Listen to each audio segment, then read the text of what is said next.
All right, sitting down with the Mango Man, Phil, about to talk all things Dodgers. Phil, Baseball Prospectus has the club winning 98 games this season?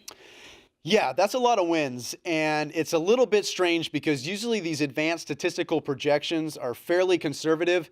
Usually a team that wins 98 games, probably a 92-ish projected to win team, and they have a lot go their way. So, yeah, projection-wise, that's a lot of wins. Okay, so this says a lot then, right?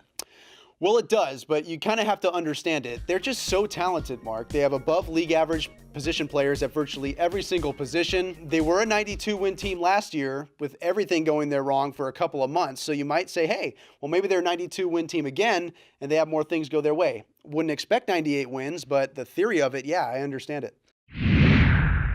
Okay, so heading into the season, certainly not a lot of holes on the team. Right. Some would say there's an overload of talent. I'm talking about what is far too often talked about, and that is the outfielder situation. Right, but for me, that's not an issue, at least not yet. There were 100 games last year started by outfielders not named Matt Kemp, Carl Crawford, or Andre Ethier. Also, two of these players aren't even going to Australia. They're not making that trip. Matt Kemp is barely running in his rehabilitation. So for me, this isn't an issue, and it's never an issue having too much talent. Who becomes the odd man out?